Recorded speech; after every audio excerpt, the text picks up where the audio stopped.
over. And this is the first time they've ever seen where everybody's unified.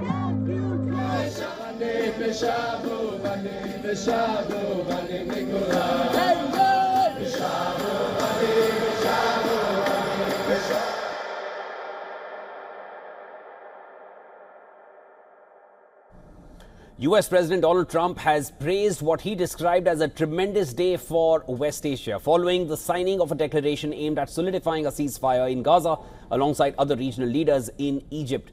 This was a crucial first phase of the US brokered plan to end the war, and things have gone as per plan. Hamas returned the 20 living Israeli hostages, while Israel freed almost 2,000 Palestinian prisoners and detainees. Trump said that a ceasefire deal has opened the door to rebuilding Gaza.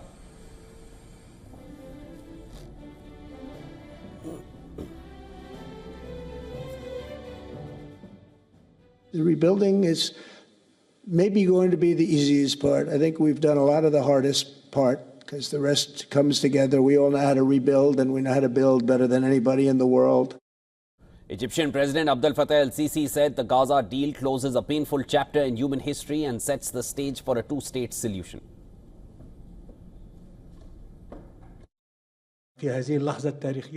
I reaffirm our support and aspiration for the implementation of this plan, creating the political horizon necessary for the implementation of the two-state solution, as it is the only way to achieve the legitimate aspirations of the Palestinian and Israeli peoples to end the conflict and live in peace.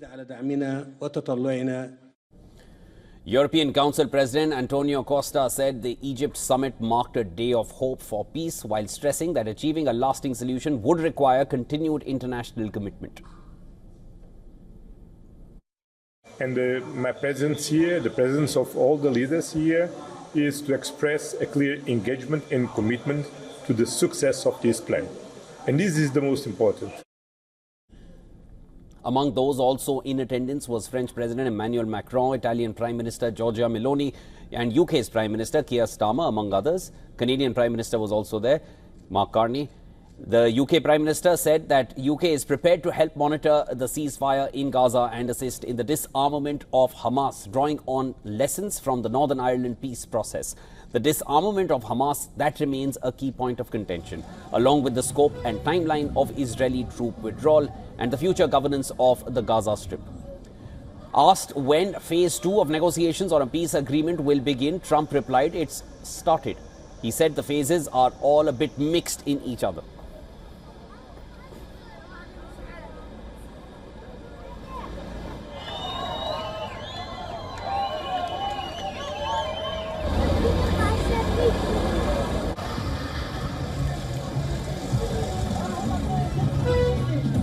All right, for more on this, I'm now being joined live by Peter Kuznick from Tokyo, Japan. He's a professor of history and director of the Nuclear Studies Institute at American University and defense expert. Professor Kuznick, thanks so much for joining me here, making time for us.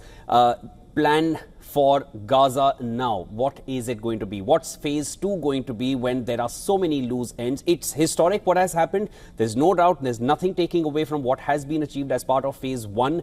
But as far as Palestinian statehood is concerned, Israel is clearly not budging on their stance. Abdel Fattah el-Sisi says the stage is set for Palestinian statehood. Hamas disarmament, there is no clarity on that. Hamas has not agreed to it.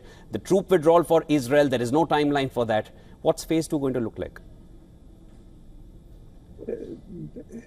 The chances of this deal succeeding, as Trump has envisioned, are very, very slim right now.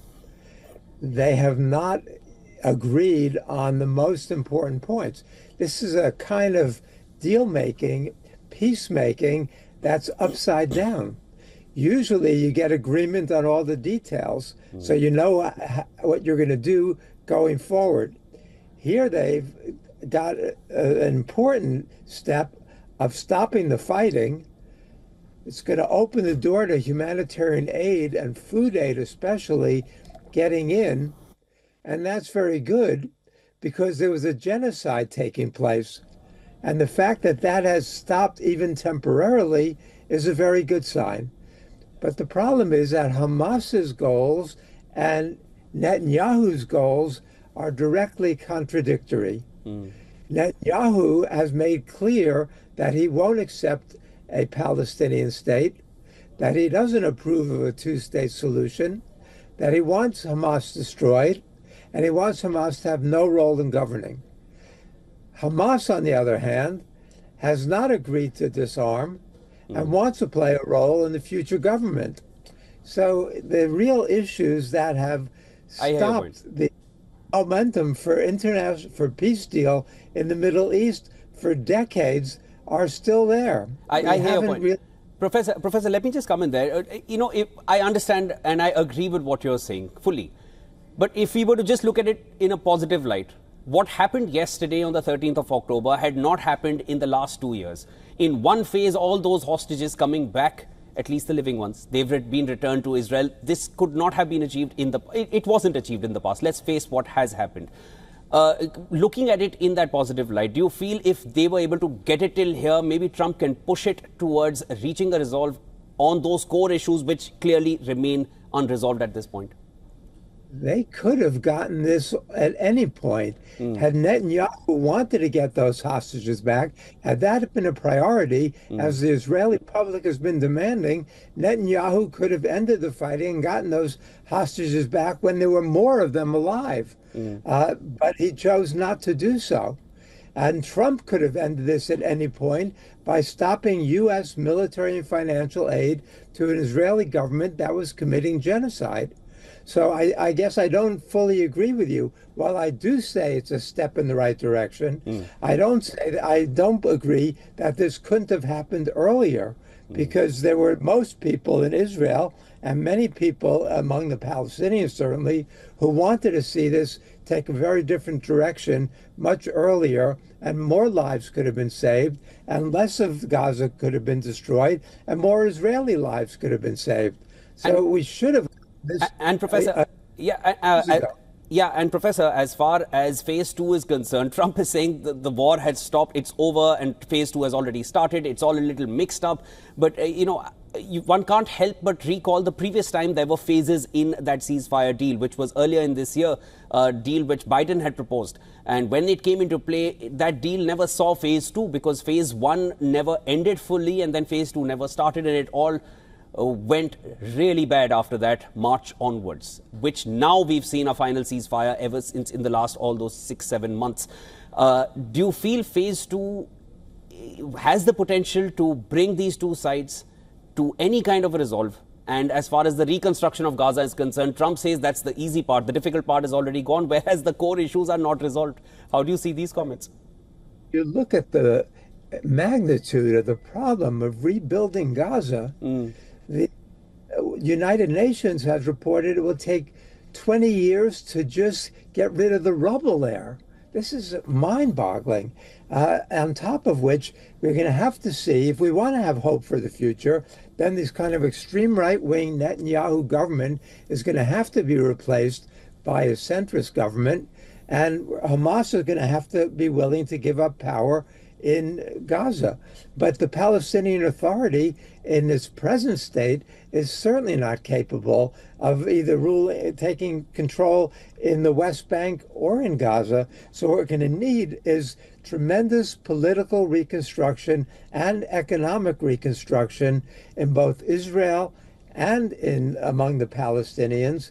And if that happens, then there should be basis for peace.